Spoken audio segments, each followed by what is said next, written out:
Namimiss mo na yung pamilya mo? Oo, tangin na. Alam mo tol, kung dito ka talaga sa Mindanao, dapat handa ka lahat. Bak, Handa kang iwan pamilya mo. bakal ang puso mo. Bakal ang Handa kang Puso mo. malayo sa girlfriend mo. Dapat ilunggo ka. Ikalon. Dapat sir, matik na yan sir, nilunggo ka. Alam mo kasi dito, Iya. wala tayong kasangga tol. Tayo lang na magkakasama yung magkakasangga dito. Tayo Hindi lang. natin alam hanggang kailan yung buhay natin. Tayo lang dito magtirahan. Alam nyo kasi, wala eh. Wala talaga. Kailangan talaga natin mapalayo eh. Diyos ko Lord.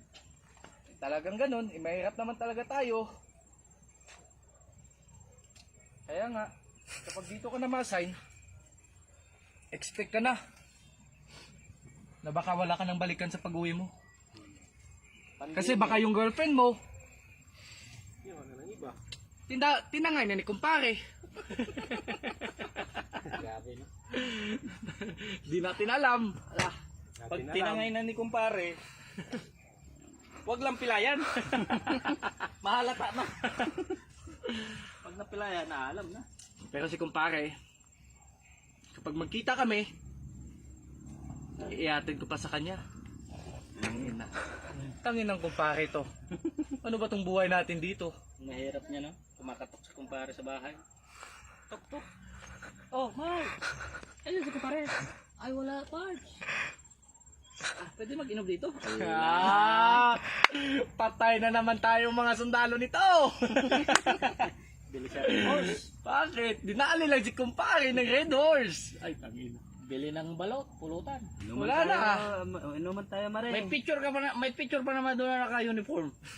Puto, sabihin ngayon, pare. Pabakal ang balot. Pero sir, may technique ako sir para malaman sir kung paano. Ano man? Siyempre, mag-iwan ka ng aso mo doon sir. Kasi kapag iniwan mo yung aso mo doon sir, tapos sa pag-uwi mo, kung sino pa yung unang hinanap ng aso, Yun na yun. yun na yun. Kasi yun yung palagi doon. Hangin na. Allah. Ikaw Lo, Pwede pala yan? pwede yun. Pwede. Pwede yan. Ikaw Lo, may naiwan ka ba doon sa inyo? Meron. Sino ba yung naiwan mo doon sa inyo? Naiwan sa Sa inyo? Sa bahay? Oo, may naiwan ka bang girlfriend doon? wala sa amin. Saan? Bahay nila. Ah, sa bahay nila? Hindi sa bahay nyo? So handa bang mag-sacrifice yung girlfriend mo? Allah. Oo. Yun sana yung gusto kong marinig sa lahat ng mga babae dyan. Mm. Shout out pala sa mga babae dyan na marunong magantay ba? Yung tipong kaya kaming antayin kahit ilang taon pa kami bumalik. Video player. Habidyo pa rin. Kabidyo pala. Alam mo kasi, yung mga ganyang mga babae tol, wag mo nang pakawalan. Bakit? Tali mo. Minsan lang yan mahanap. mo.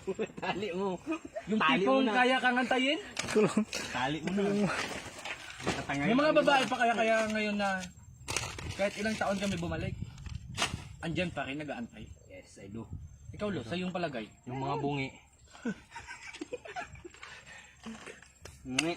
Mamangutay. Ganito na ba yung epekto ng walang tulog?